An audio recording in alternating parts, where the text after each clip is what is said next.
Darkness touched you. Everyone could see it in the hollows of your eyes. A gaze averted from life.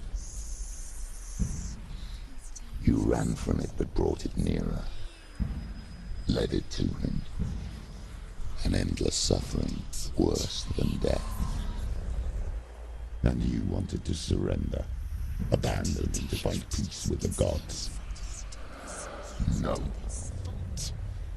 The darkness won't allow it. So you will walk into the lair of the beast. Look it in the eye, and you will go to war. This is your mission. This is your quest. There is nothing else left.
Every gate you open into darkness brings another change.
However you come to the gold-covered bridge that leads to Hell, you may find it guarded by a giantess.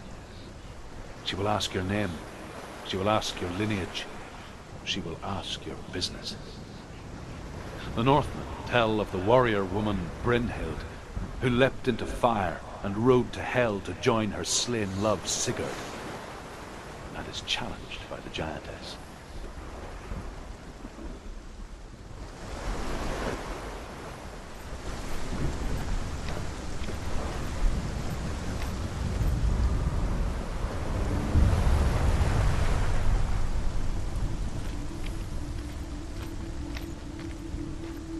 The journey to Helheim is never a straight one. Each must find their own path. Align yourself to its secrets, and you will find yours.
Hela possesses large dwelling places in Helheim. Tall are her walls, high are her gates.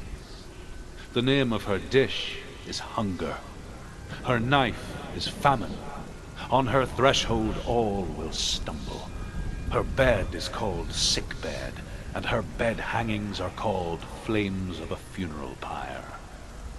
They say she is easy to recognize, half black and half the color of flesh, and her face menacing and grim.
It's coming. That song again. Is it? It's Hela. Yes, the source of the darkness. It's coming. This is your moment.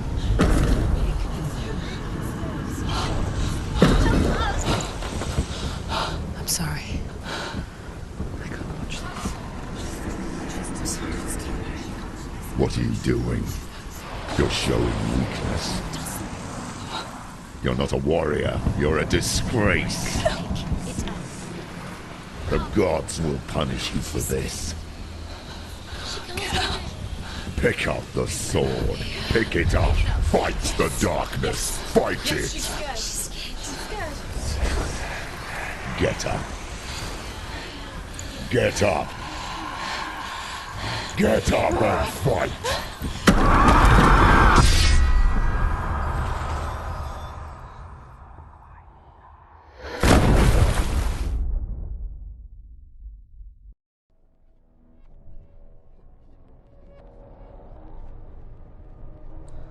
Stormy seas and lost souls.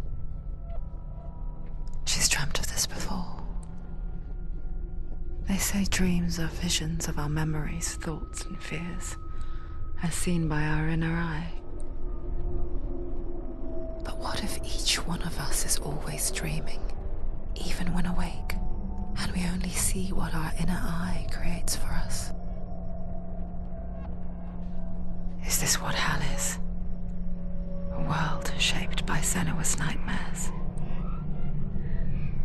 Maybe that's why people feared seeing the world through her eyes.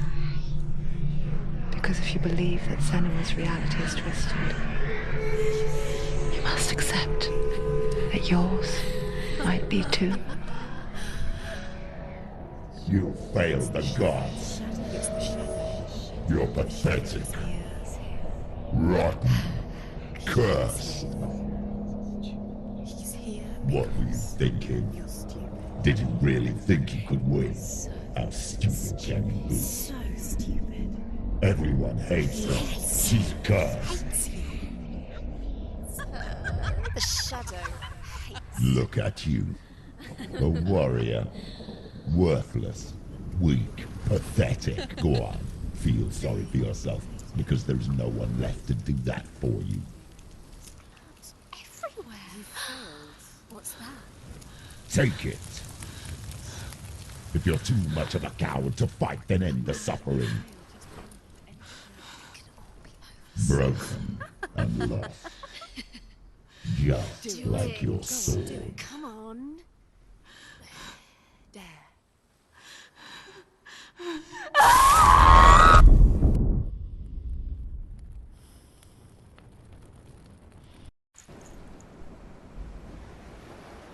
Why go on when you give everything and face that which torments you, only to find that it is worse than you could have imagined? Why go on? Is it really so weak to ask this? Or are we just so afraid of the honest answer that we do not dare pose the question? Sometimes the answer lies in a memory, a feeling, a song.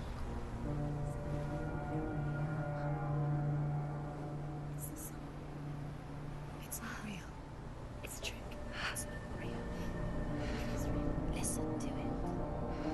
Don't give up. Dillion. It's Not like this. It can't. It's not real. It is real. It's a trick. Don't trust it.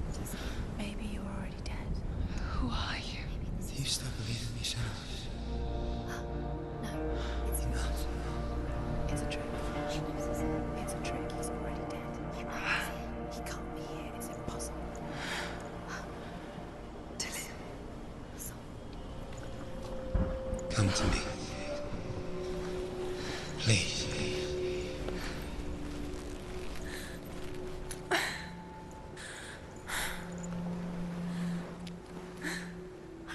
The light. Go towards the light. It's him. There he is. It can't be him. It's just a trick. It's in your mind. No, he's here. It's in your mind. It's real. What's happening? Go towards it.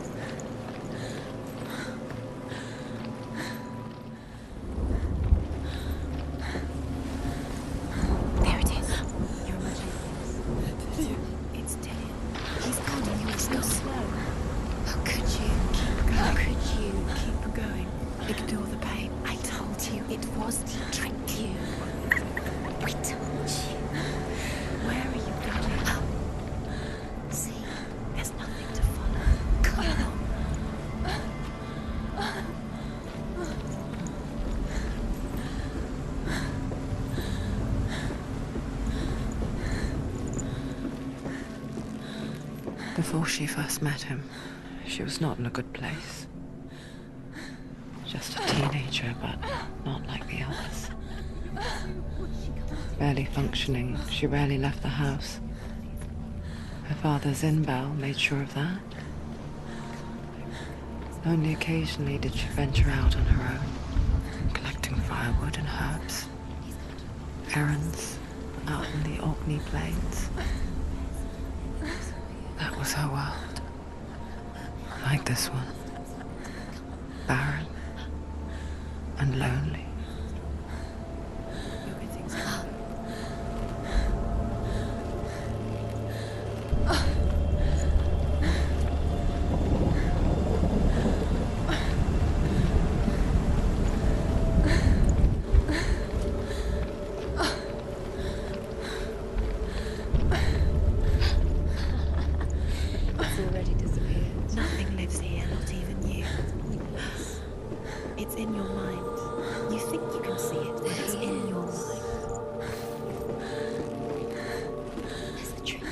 There he was, the lone figure of a boy.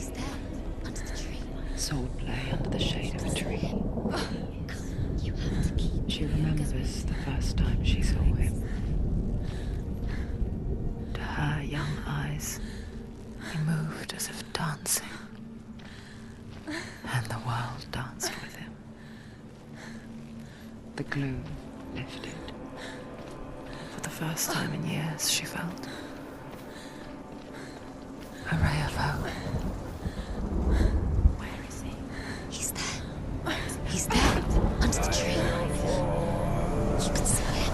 There he is. Come on, you have to keep Dillion going. Keep going.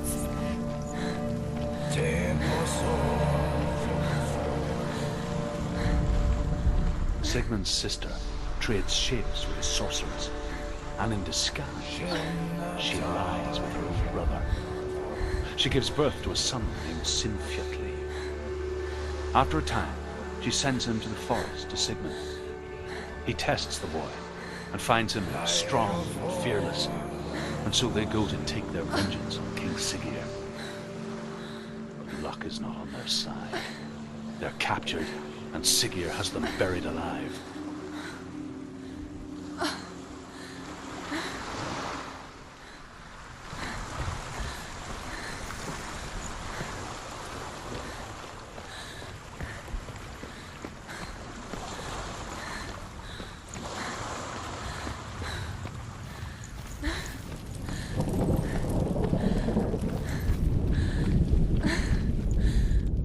The Northmen tell of a great hero. His name is Sigmund. His father's hall was built around a great tree, and one day, Odin comes and thrusts a sword into the tree, a gift to whomever can release it. Many try, but the sword only comes out at Sigmund's touch.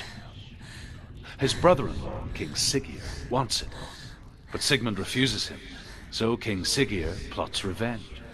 He invites Sigmund and his brothers to a feast, but when they arrive, they are met with an army, not a warm welcome. King Siggeir captures Sigmund and his brothers, steals his coveted sword, and readies them for execution.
As Sigmund and Sinfjotli are being buried alive, Sigmund's sister throws an armful of straw into the grave mound.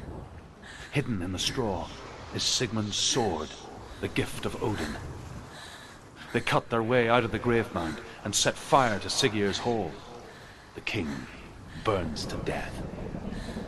Sigmund calls to his sister to come out so that she may live and be honored. She does come out, but only to tell him the truth. That she had slept with him, her brother, to beget a strong avenger. I am not fit to live, she says, and walks back into the fire. Strike vengeance from your heart, Senua, as there is always a heavy price to pay.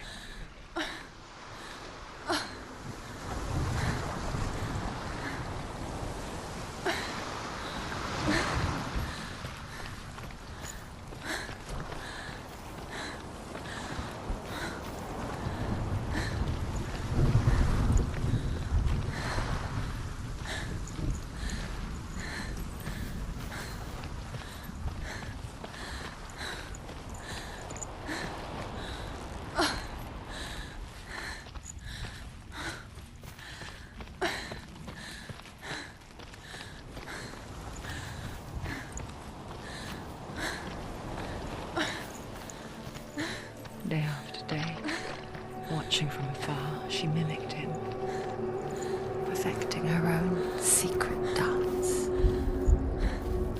wishing those fleeting moments of light would stretch out to last forever.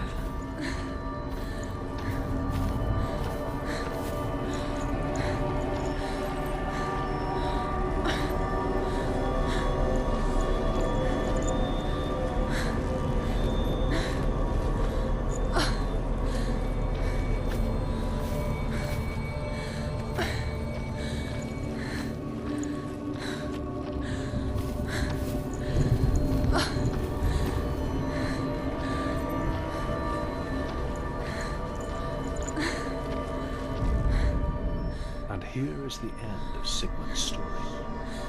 He was a fierce and great warrior who fought many battles. One day, an old man came onto the battlefield. Although shadowed by a hood, Sigmund saw that he only had one eye. The man raised his spear, and Sigmund struck at it with his sword, but the sword shattered into pieces. Sigmund then knew that this was Odin, and thus that victory could not be his. He bowed his head and accepted his end. Dying, he tells his wife that she is with child, and that her son will one day make a great weapon out of the fragments of his sword. The sword named Gramr.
He so effortlessly caught the world in bliss.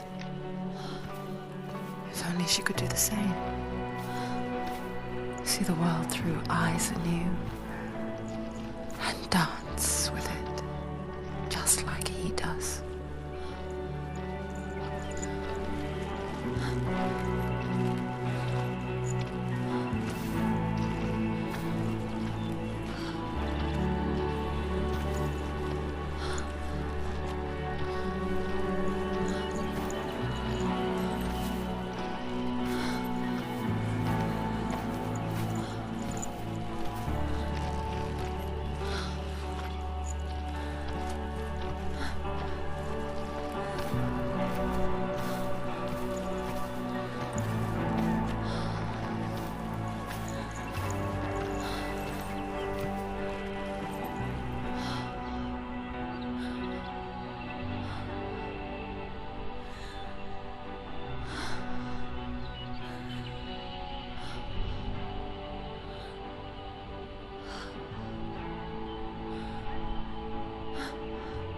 What's your name? Senua. I haven't seen you before. I don't leave home much. Oh, Zenua's daughter. I have to go. Wait. Who taught you to fight like that? No one. No one? Well, I watched you, and... You learnt all of that from watching me? You should become a warrior, you know. Me? I'm Dillion. I'm here for the warrior trials. Just come and watch. And bring your sword. You can't put it into words. That moment, when you look into the eyes of the one who's supposed to reassure you, make you feel safe. It only takes an instant. Fear swallows you before you have a chance to make sense of it. And darkness becomes a part of who you are. You killed him. But her world changed the day the Norsemen took him from her. Senua knows that there's no going back to how things were. That there's nothing to go back to at all. Stay still, stay quiet, hide, don't tell her. Their gods can see into your mind. They will use this power to destroy you. They won't stop me. I can still feel it. Whatever's left of him, they will never let him go. I'm not gonna let him rot here! You're the one rotting here. Leave me alone! You will die here. No! And all your suffering will have been for nothing. Shut up!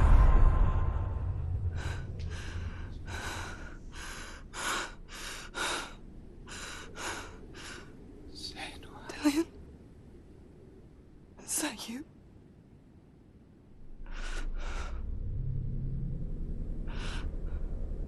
I'll find you, my love. I promise.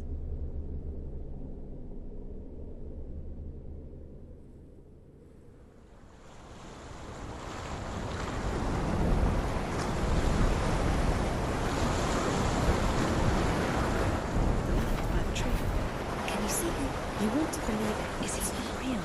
Is he there? You're alone in these mountains. Is that Dillion? Nothing lives here.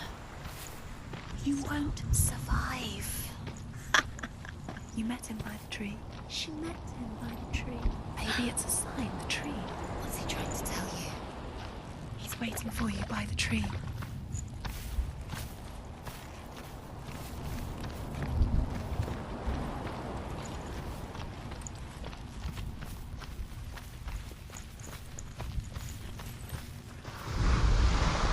Death for Sigmund and his brothers seems certain. But the king's wife is Sigmund's sister, and she begs for mercy and implores the king to chain them up instead. He agrees. Not for mercy, though, but because he plans an even more cruel and lingering death. Chained to a tree in the forest that night, a she-wolf comes and devours one of Sigmund's brothers. She returns, ravenous, night after night, until only Sigmund is left. The next day, Sigmund's sister sends a servant with honey to smear on Sigmund's face. But to what end? Well, that night, when the she-wolf appears again, you'll never guess what happens.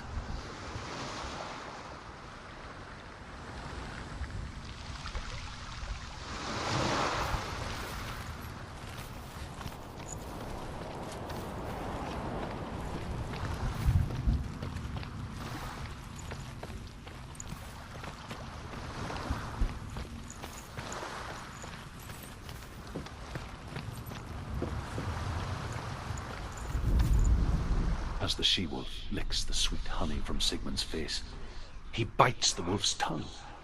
The she-wolf pulls away, but Sigmund holds on. The chains break, and he is free. After his escape, Sigmund lives like us, hidden in the forest. His enemy, King Siggeir, believing him dead, as his sister plots revenge. And for vengeance to succeed, even the great Sigmund needs help. So she sends her sons to him. But their blood is weak and corrupted, and they're put to death by Sigmund. So his sister hatches a new plan, one that is cold of heart and pure of blood.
Its name is Gramr.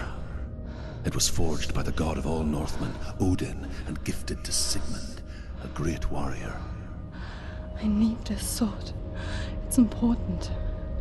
Can you help me? The sword appears whole, but it is an illusion. It shattered into shards long ago. It is said a great warrior can reforge Gramr by answering the trials of Odin, one for each shard. The roots of the Tree of Death will take you to new lands where you will face the trials. Go to the shards. Go to the shard. Go to the shards. What's the shard? Find it. It's the metal runestones.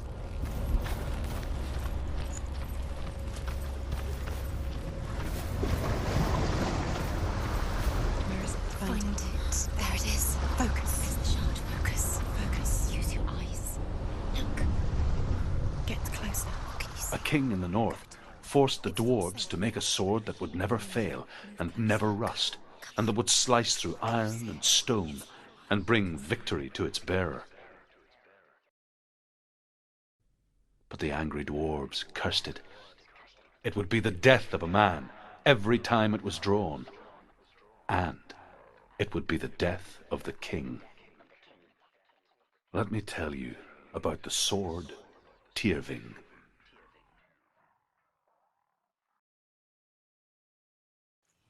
I don't recognize this place. Where are we? Where is she? It feels wrong. Where are we now? Burial mound. So strange that we go to such lengths to bury death. Something so very ordinary, inevitable. It's as if we conspire to hide death, because we have no answer for it. But when it comes, and forces itself onto our friends or loved ones, then comes the reckoning.